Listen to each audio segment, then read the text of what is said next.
If you have a true strange or scary story you'd like to share with the channel, go to astheravendreams.com and click the button to do so. And of course, thank you.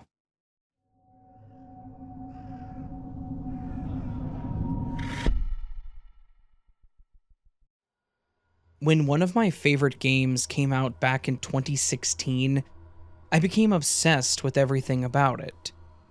I even joined Facebook groups to share my experiences, the good and the bad, get the heads up on possible leaks, and maybe even find some others to play it with. While watching a streamer who played the same game, I learned from people in the chat about a community Discord server dedicated to the game, and I thought it would be fun to join too. Everyone was cool there. I even recognized a few people from the chat, and one of them that regularly posted in the Facebook group that I was in. It seemed very similar, except the Discord was definitely more organized, so you could ignore certain parts of it, like those that took the game way too seriously, or the, quote, angry room, where they just constantly complained about the game. I actually quite enjoyed checking it out. This is also where I met Trevor. It's not his real name, I'm sure, but it's what he went by. He seemed normal at first, funny, good at the game, quite active in the server, and always willing to help newer players improve. We actually played in the same group for about 2 weeks before he sent me a friend request, which I accepted, without really thinking about it. It was on Discord, so I knew I could just remove him, no problem, if I had to. But he really didn't act weird. He never said anything that could be remotely misconstrued as off-putting, so I had no problems with it. We started chatting privately about different games, music, and other normal daily stuff like our pets. He told me that he was 28, I was 26 at the time, and where he worked, which was just a few hours from where I lived. He seemed genuinely interested in my life, but never pushed for personal information, which also made me feel comfortable talking to him. After about a month of regular gaming sessions and talking, Trevor mentioned how he was going to a work conference in my city, and asked if I wanted to meet up to get coffee, since he wasn't familiar with the area, and that we should since we'd become such good friends. I remember thinking, we just play some games together. You know my cat's name in the city I live in. I wouldn't consider that to be a great friend, but I was nice because, still, he wasn't being weird. I just politely declined, saying I preferred to keep my gaming stuff online, at least for right now. I also didn't want to feel like I was leading him on or anything. I'm not straight, so I know I wasn't showing any interest in him. Anyway, he seemed to take it pretty well, saying that he totally understood, and I even gave him a suggestion on where to get some good local coffee. But while I thought we both handled that well, things started changing. The next day, he had messaged me about a weird coincidence. He'd found my Instagram account, he claimed, through mutual followers. I hadn't told him anything past my first name or any of my socials. Those I kept for people I knew personally. Yes, I followed some people on Insta, and was involved in some Facebook groups, but I also didn't have my Facebook and Instagram connected. He also specifically called out Instagram, not Facebook, so it wasn't the gaming group that I was in. My name on Instagram is also a play on my middle name, so not even my first name. My only thoughts were that he had to be purposefully and actively looking for me. I couldn't really get behind the idea of it being a coincidence. So this definitely set off some minor alarm bells.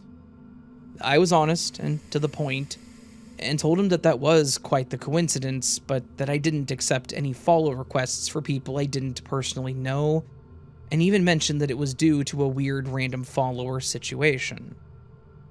He once again said that he understood, and we dropped it.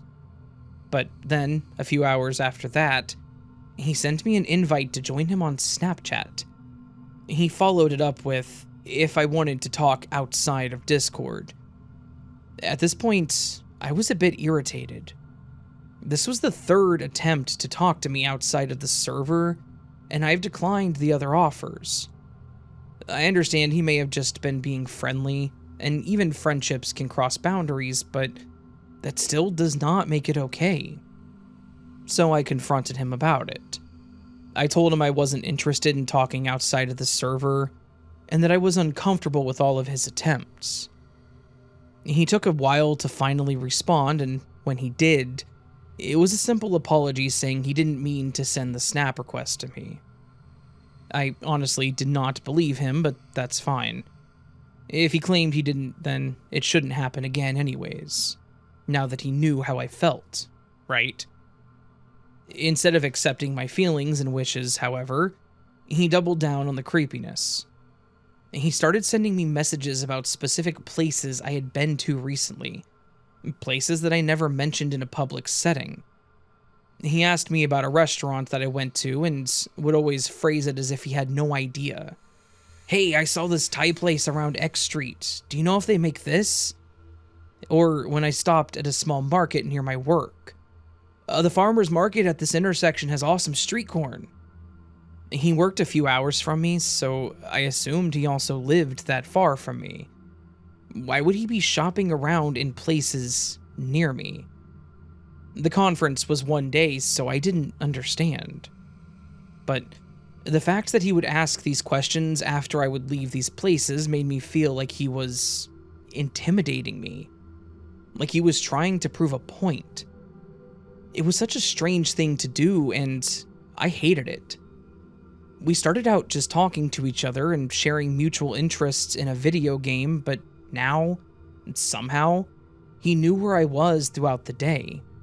And at that point, I was no longer comfortable going to places I would normally go. So, I ended up just leaving the server, and removing him as a friend on Discord, and then blocked him. I wanted nothing more to do with him. However, I then started getting friend requests on Discord from new accounts with no mutual servers or friends. And when those were all declined, then I got more follow requests and friend requests on Facebook and Instagram. I declined all of those too, but he was persistent. One day, my sister showed up at my place unannounced and was asking if I was okay. Confused, I told her I was fine and didn't know what she was talking about. She said that she got a message on Facebook from some guy named Trevor, claiming to be a work friend. He told her that I had been acting strange and that he was worried about me, asking if she could check on me since I hadn't been to work in a few days, which prompted her to rush over. My confusion quickly turned to pure anger, as I asked her to show me the message, and sure enough, it was the same guy. His PFP was of himself in some cosplay, and several of his Instagram and Facebook pages had similar pictures. I knew it was him. So, I told my sister everything that was happening, and she was worried that he was following me. I definitely had a feeling that that was happening, because how else did he know where I went daily? But I had no way of proving it, really. The messages, maybe, but that was it.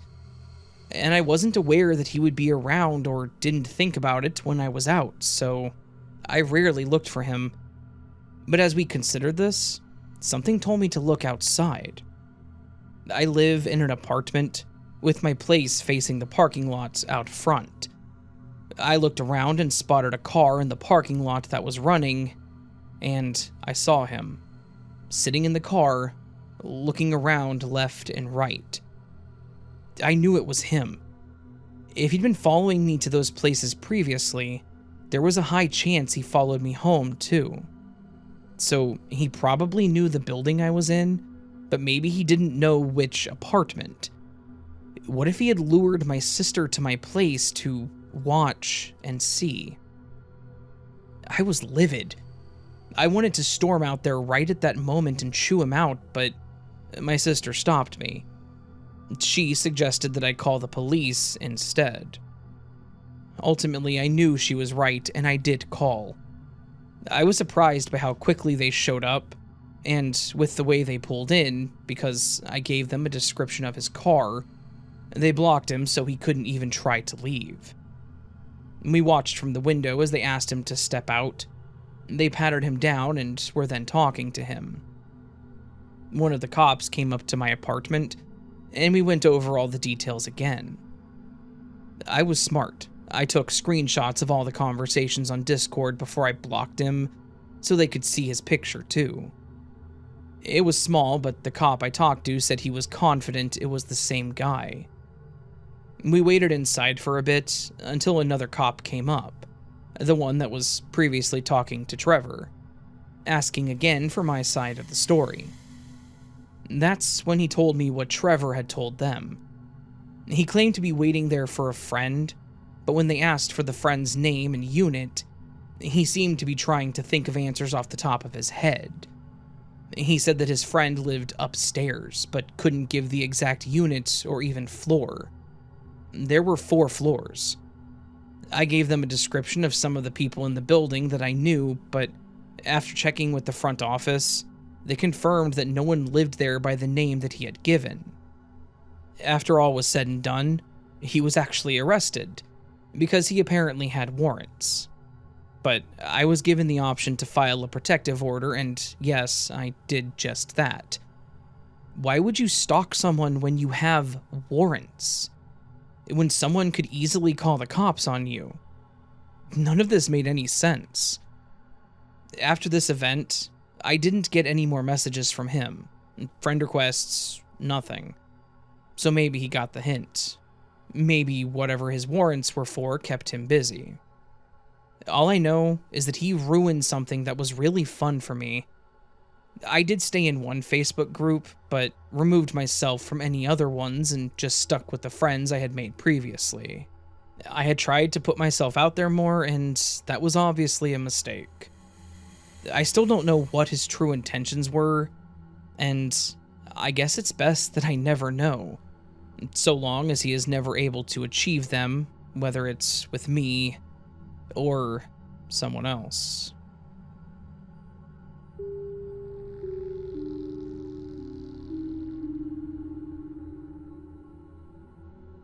Hey Raven, I'm usually just here to listen to your stories, and I rarely comment, but I was actually listening to some older videos where you mentioned you used to be in IT, and it made me think about an experience I had that I think is worth sharing. It was pretty terrifying for me, and I think it can also be a good lesson or warning for others. Maybe you'll agree. Back in late 2020, early 2021, I had been laid off and was desperately trying to find a new job, as my savings and unemployment were running low. I work in IT and have for many years, so I was hopeful that with my experience, I would be able to find something pretty quickly. However, I was getting a lot of interviews with no follow-ups. But then, I got an email from someone by the name of Rose Michelle. I got it in my professional email that I only used for work-related stuff. I had it on my resume, I used it on applications, and it was tied to my accounts like LinkedIn, Snagajob, and whatever else was out there. So while I knew that spam could happen, I was feeling like it could be legitimate if they got my email from one of those sites. She said she was a creative director at a boutique marketing agency based in Chicago. Her profile looked legitimate. It had over 500 connections, a work history that seemed to check out, and recommendations from other professionals in the industry. No, I didn't do research on all the people and other businesses, but the sheer amount told me that it had to be real. She said in the email that she'd found my portfolio through a mutual connection and was impressed with my work. She explained that her agency was expanding and looking for remote graphic designers. But because of this and the salary she mentioned, which was almost double what I'd been hoping for, I was hopeful. But I know what some of you might be thinking. It has to be a scam, right? They hadn't even interviewed me yet and were already talking salary. That wasn't something that normally happened in this field. But this felt different. There seemed to be way too much proof and backup to support this being a real company. They even had a great-looking website with working links that didn't set off any red flags.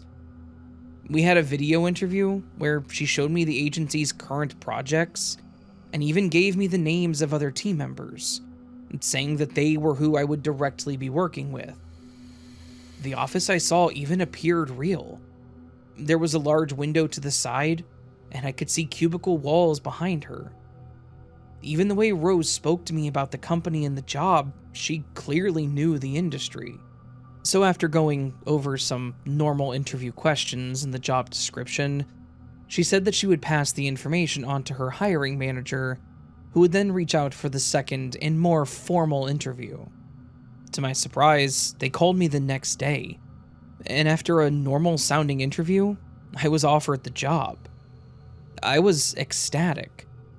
I thought they do seem to have a decent-sized following already, and the fact that they were expanding, I could really show off my skills here, and everything seemed to be turning around for me. And that same day, they asked me about payment methods, and I had to sign some paperwork digitally about agreeing to a background check. They said they would go ahead and start the onboarding process, and would just have a talk with me if anything turned up from it, but I knew that it wouldn't. I provided them with my bank information for direct deposits, and my address so they could send me the work laptop and whatever else I needed. To my surprise, I received a package 2 days later that was dropped off at my apartment. There was a pretty simple shipping label on it, with my address and name but no tracking numbers. And the return address had the name of a business and an address in Chicago. Clearly, it had to be my laptop. I opened it up, and I was honestly surprised to see the shell was scuffed up. It was missing one of the rubber feet on the bottom, and the screen was really dirty. I wondered if maybe it was damaged during shipping, but I couldn't explain why the screen was also dirty. Either way, I booted it up to see if it even worked, and I got the screen that was asking for the BIOS password. I knew that I wasn't going to be able to figure that out, so I emailed Rose asking if I could call, and she called me. I told her about the laptop and its condition. She apologized and said that with their expansion and reorg, they were lending out refurbished laptops from previous employers, and were planning on getting everyone who had a refurb unit a new one the following year. However, she said that it should have been at least cleaned beforehand, and that she would pass the information along. It made enough sense to me, so I moved on to the BIOS password issue, and that's where she seemed confused.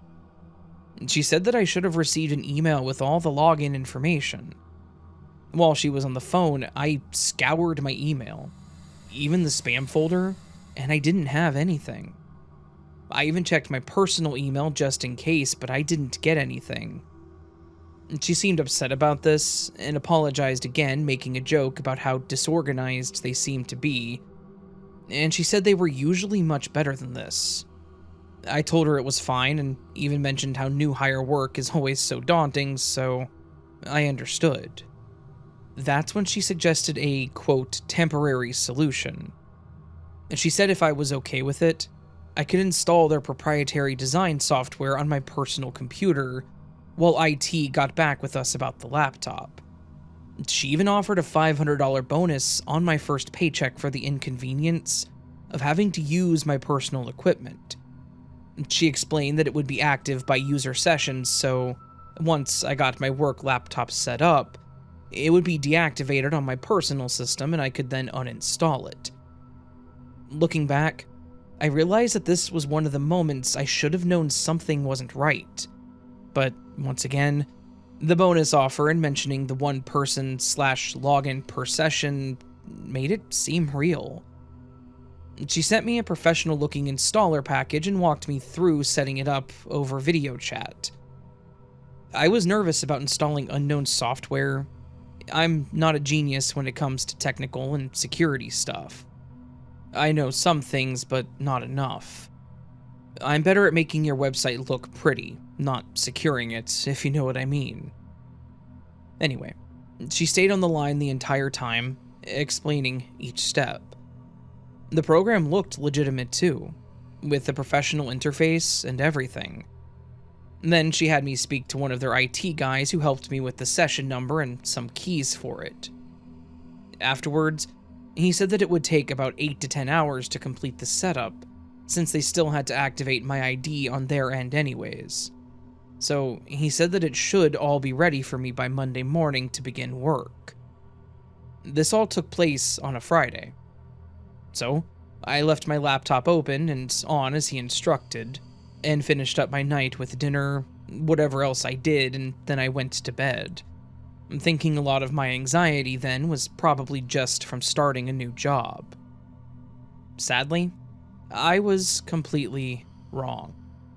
And the next day, my entire digital life imploded. I woke up to multiple alerts from financial accounts, and missed calls from those same banks and financial institutions. The text started as alerts for information being changed on my accounts. There were a few charge alert texts, and when I called the bank, they said that my accounts were completely locked down due to a bunch of risky activity. My address and phone number were changed. There was a request for checks and a new debit card. Tons of changes were being made. And there was even an application for a credit card and a personal loan. Unfortunately, because of the amount of activity, they couldn't do anything over the phone other than assure me that the accounts would actually remain closed until I went to a local branch with my ID to clear it all up in person. I started getting ready to head to the bank when I saw texts from friends and family too. They were asking me if my accounts, like social media, had been popped. I tried logging in and nothing was working.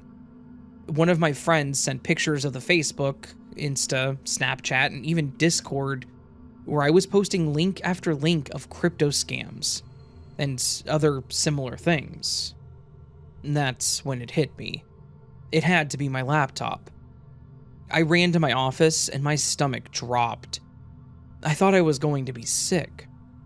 There on my screen was this horrible box that I'd seen in the news, on posts, etc. It was ransomware. They had everything. Any logins I've ever used, social media, banking, cloud, any documents like taxes, all of it. Hell, I had sent them a picture of my ID, my social security number, and I gave them my bank account information for direct deposit. I tried to contact Rose by phone, but of course the number didn't work. I couldn't log into my emails, so I tried finding her or the business on LinkedIn. She didn't exist whatsoever, and neither did the business. How does a business with hundreds of interactions and connections just disappear? I tried Googling the company and found a very similar one, but the name didn't end in Inc. like the one that I had been working with. Now it was making sense. They were trying to look like a real, reputable company, which clearly worked. Just like that, they were gone, and so was all of my money, my security, and my identity. I spent the next week in a nightmare of going to banks, calling places, freezing credit, filing police reports, and trying to regain control of not just my accounts, but my life. I tried taking my computer to both a professional and a friend whom I call a computer genius, and they both told me the same thing. You can try to wipe the computer, but that was about it, because there was no way I was going to give them more of my money. When I filed the police report, the detective that I spoke to told me how he had heard very similar situations plenty of times. The person that I spoke to was most likely the most real person there, or the face of the scam. He said they would change up their looks to look completely different from the last person, and use a completely different name. He explained how these scammers would install a remote access Trojan, also known as a rat, which gave them complete access to my computer and files, and when they got what they wanted, would insert ransomware. The one thing he was surprised about was that I actually received a laptop. Unfortunately, whoever dropped it off knocked once, and they were gone by the time I got to the door. I was also living in an apartment, so I didn't have anything like a Ring camera to capture anyone. I did bring in the laptop in the box that it came in, and looking at it more made me feel like even more of an idiot. The shipping label was obviously fake. It was like a copied one, and it had a random number for tracking because it didn't exist. And when we looked up the address for the quote company, it went to some FedEx in Chicago. But speaking to someone at the actual company, which was an entertaining call on its own, they told me they didn't do anything through FedEx either. The laptop itself looked like it was clearly someone's computer, but was it one of theirs? Was it a victim that was scammed or maybe stolen? They asked to keep it for evidence, and I didn't hesitate. I honestly didn't want it in my house. My friend wanted me to keep it so he could mess around with it, and while I was curious, I would rather give it to the police if there was any chance that it could help them. He did, however, set expectations, telling me the odds of finding these people were pretty much zero. But he was hopeful that they would catch one of them someday. It's been 4 years now, and I'm still dealing with the ripple effects. I get calls about suspicious attempts on my accounts. My bureaus are all still frozen because I still get the random attempts for applications, and even a car loan one time. I got most of my money back, but there was still a lot of irreparable damage that I will most likely always live with. Don't worry, I've never fallen for anything like that again. And I did finally find a real job with a real company, but I've definitely learned my lesson. If you're ever job hunting, be smart about it. Be wary of recruiters that reach out to you unsolicited, and do heavy research on the company. And under absolutely no circumstances should you download anything from someone that you don't know, no matter how legit it seems or how much money they promise you. Because, take it from me, it is not worth the risk.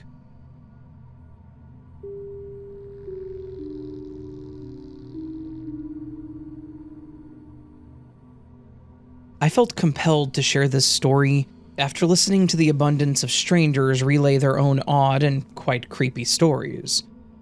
Mine's a rather short one, and flashes back to when me and my best friend, Casey, both female, were around 13 or 14. For context, we're both currently 30, a number that is hard to type and even harder to comprehend. To give some background, my friends and I were silly, and loved to create our own fun. By fun, I mean we really enjoyed messing with people in more harmless ways. We would take walks around my Maryland neighborhood and pretend to get into odd-looking fights, just to get the reactions from not-so-well-known neighbors. We would do prank calls to our teachers, would purposely have fake, weird, and shocking conversations amongst each other out in public, just to have some laughs between ourselves later. The year would have been around 2009, and during that time, chat rooms were more of a popular thing, or at least seemingly so. We were having a sleepover one night, although we didn't sleep much during those nights. We tended to be night owls, either pulling all-nighters or staying up to the wee hours of the morning. We decided to enter a chat room and attempt to talk to a random person in an attempt to mess with them slightly. Again, in such a fashion that we just make ourselves look like fools. I don't recall the website, but it was just a basic chat room. We started chatting with this one guy who we'll call Joe. He was normal enough, as we asked roundabout questions. As we messaged back and forth, we attempted to answer in the most peculiar way, perhaps like an old English lad, or pretending we didn't understand a very common word or phrase, just acting a bit foolish. After some time, Joe started asking odder questions. At my age now, of course, I wouldn't enter a chat room to talk to a random person, You just never know. But at a young age, it doesn't always seem threatening. He started asking too personal of questions, inappropriate questions. We ourselves started to feel creeped out. It wasn't until he asked, "Do you feel scared?" And, "Am I weirding you out?" It's fuzzy now how the exact conversation went, but it started as some laughs to feelings of dread. The questions this Joe guy was asking, we felt threatened enough that we quickly ended the chat and turned off the computer. Some time had passed and we were still on edge about how the conversation quickly escalated with Joe. At this point, it's probably 2 or 3 in the morning. I noticed light seeping into the front of the house that isn't usually there. Casey and I go have a look, and we see a car sitting idling, with its headlights on, sitting right at the end of our driveway. I lived with my parents in a neighborhood, but all the houses were slightly spread out, with a decent amount of land in between. There weren't too many houses down where we were at the end of the street. So for a car to even be driving, let alone parked in front of our driveway, it was not in any way usual. We lived tucked back in a neighborhood, in a more rural area. It couldn't be someone lost. There were no main roads near us. Everyone in the house, besides ourselves, were asleep. We were thoroughly scared, and we cursed ourselves for even entering that chat room. The car continued to eerily sit there with its beams directly facing the house. We had 911 dialed and ready to call on our phone. We hung out blankets over the top of the windows and the glass sliding door that didn't have curtains. I desperately wanted to get my parents, but then would have to admit my guilt of talking to a creepy man on the internet for fun. The car sat there for a good 15 minutes at least. We were truly terrified and weren't sure what to do. It finally began to slowly back up. It just circled and slowly left. To this day, I don't know who it was. All I can tell you is that we were convinced it was the chat room creep, Joe. I'm not a tech-savvy person, and I don't know how it would be possible to locate someone's location from a chat room, but what I do know is, we were the ones to get played that night, and yet we got so lucky. Needless to say, we have not entered a chat room since.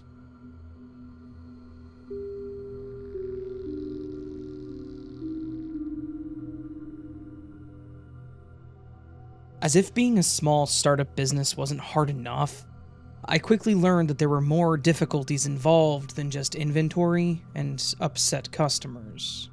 I have a small candle and essential oil business. I also make lotions, incense, and other small items, but my candles and oils are the big sellers. I'm quite proud of what I have, as I did it all on my own. I do okay for myself, but as I made more and more sales, I quickly learned that I needed a better system than my little Facebook page. I set up an Etsy page so that orders could be placed through there, with little to no interaction from me. Paid through the site, and then I could get the orders and put them together quickly. It worked out much better for me, and I was enjoying the organization. But then I had an order that changed everything for me. I got an order from someone by the name of Marcus for my best-selling lavender meditation candle. Nothing unusual. I got dozens of orders every week, and that one was usually included. I packed the order as I usually do, included my thank you and please leave a review card, and a freebie. A week or two later, I got a review from a Marcus, that also left a photo of the candle and a freebie that I gave. And the review was a great one. It was detailed, and he raved about how fast it was shipped and the quality of the item. He even made a comment about how the woman who owns this business must be beautiful because her work is extraordinary. A little cheesy, but also kind of cute. And I appreciated the reviews that were more than just 5 stars smells good. I replied thanking them for the kind words, and that was about it. But the next day, I got an email from Marcus. My email is on my Facebook page, because if people had a customized order, I asked them to email me with additional information, or if they had any questions. I have something similar set up on my Etsy page, but they also have better options for custom orders, so I got less emails from my Etsy orders. Anyways, Marcus emailed me, thanking me again for the candle, telling me how the scent helped with his anxiety and seemed to be the only thing that helped him sleep. Again, it just seemed like a very satisfied customer, and as a small business, they were nice to read, so I replied thanking them for their kind words. A week later, he ordered 2 more candles, this time asking if it was possible to make them extra strong. I made these myself, so I was happy to do so. When he received his order, he sent me another email with a long message about how he had been struggling with insomnia since his wife passed away, and my candles were the first thing that brought him peace. He genuinely seemed lonely, and as someone who had just lost my father a few years prior, I sympathized.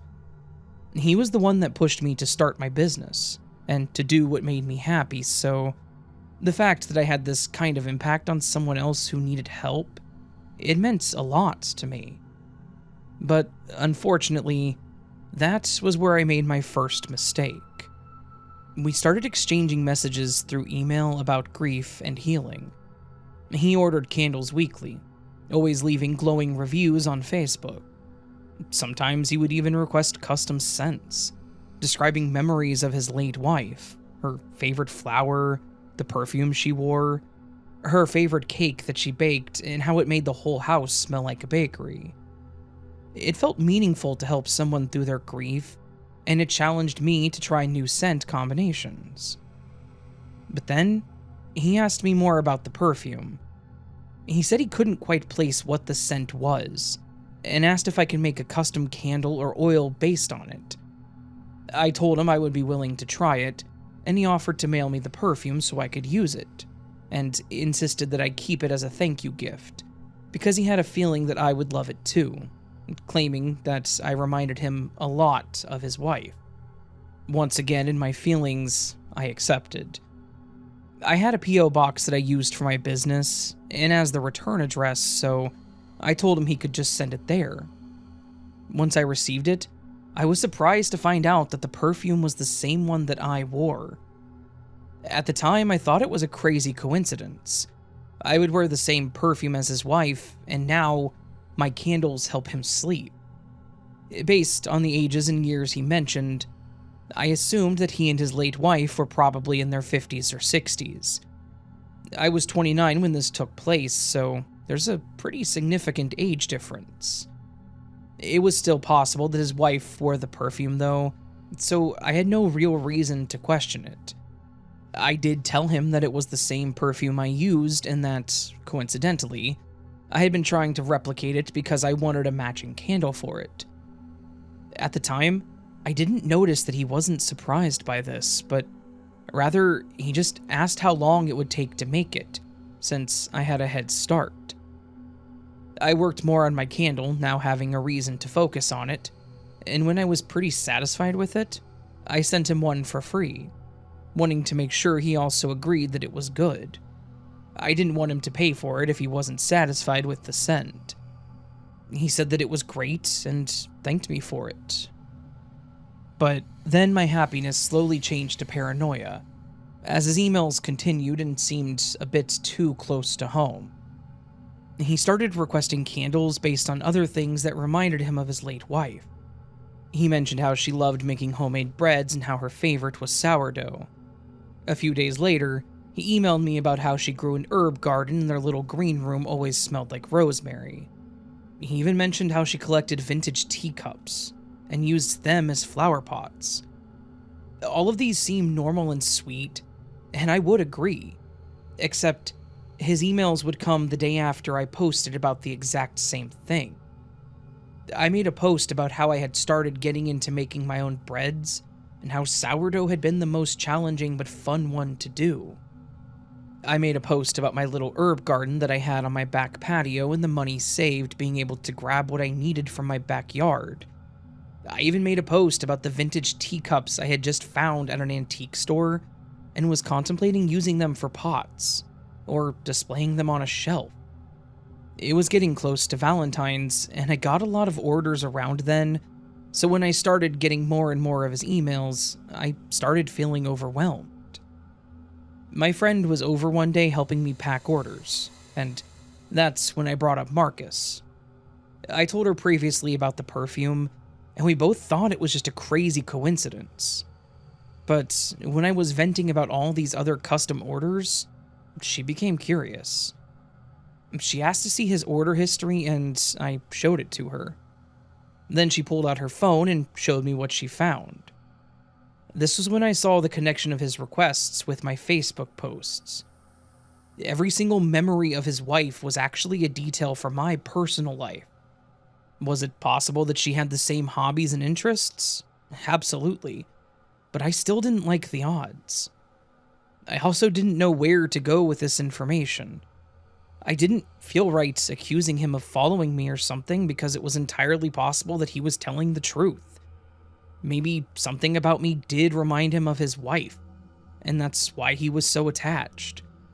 And since I couldn't exactly confront him about this, I just blocked him on Etsy and filtered his messages, so I didn't see them.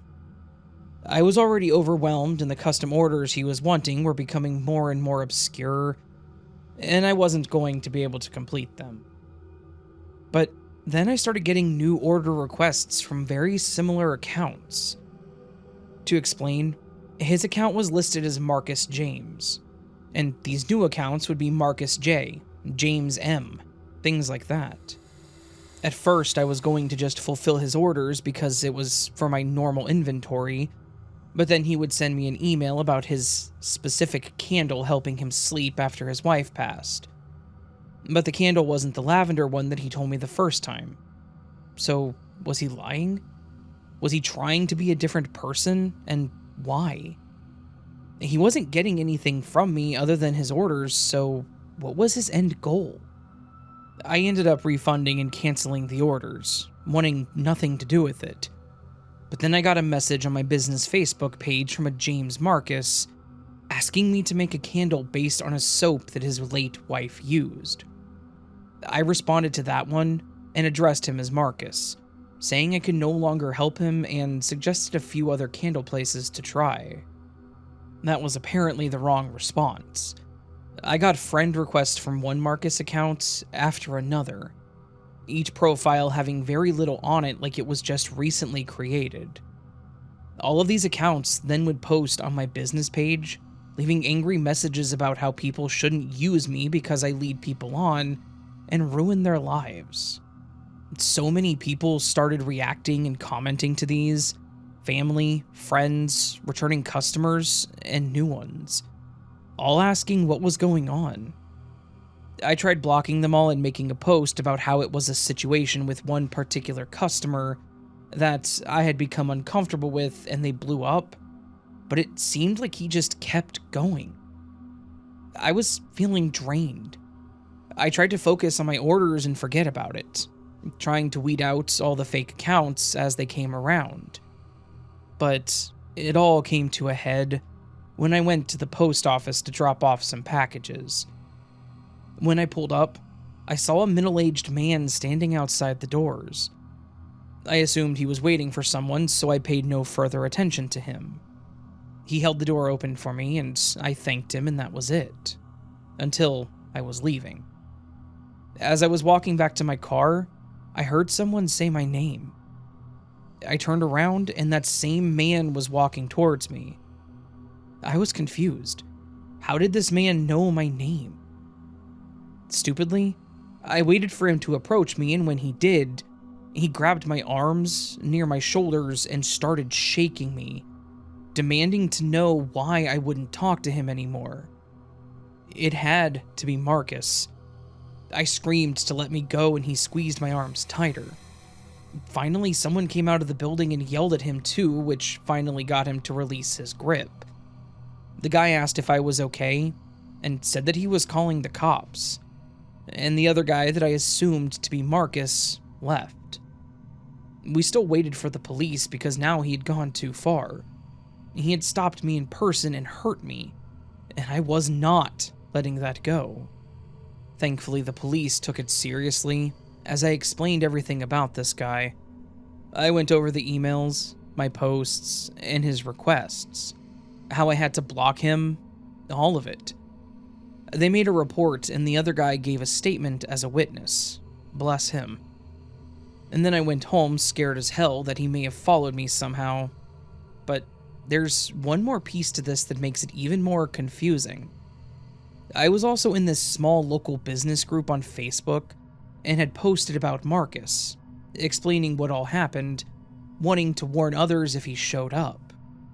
To my surprise, I got several responses from other female business owners talking about how they had a similar experience. The guy would go by Marcus or James, and he always talked about how his wife, mother, or daughter died, and their products helped him grieve.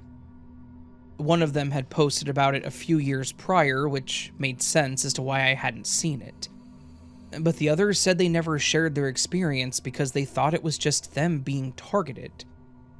It was insane to see how many of us had similar experiences. I no longer felt bad for what happened. I no longer felt like this was a situation of someone being really lonely and me just overreacting. This guy was making up these stories and playing on our emotions to replicate our life in his own home. It was creepy, to put it nicely. None of us could put together why he was doing this either. But much like the others mentioned, they either involved the police, filed restraining orders, or sent a pretty mean email back to them, and they never heard from him again. I didn't hear or see him after the day at the post office, and I received no other emails, posts, or reviews from him. I am thankful that it stopped, but I've always become concerned that he only found a new girl to target.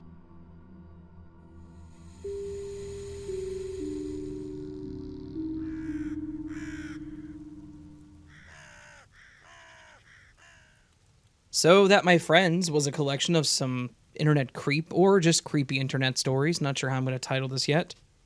I think it's more so just creepy internet stories, because, yeah. All of them being scary stories that happened involving the internets, the interwebs, the web, the series of tubes that makes up the interweb nets. Yeah. Anyways, some interesting stories this time around. I don't think that I've ever had a story that actually mentioned rats, RATs, remote access Trojans. That's really cool that they actually mentioned that. Like they said, I am a former IT person, actually worked in information system security, specifically governance, risk, and compliance, and I have 3 degrees in that technically, all the way up to a master's. Not relevant, but some of you don't know that, so now you do. Anyways, so it kind of got me a little giddy reading about RATs and, yeah, ransomware and such. Terrible story. Horrible that it happened, in other words. Not terrible story. It was a good story, but terrible that it happened, so sorry for that, but just kind of got the security individual in me a little giddy with it, so. Giddy with it? I am such a square.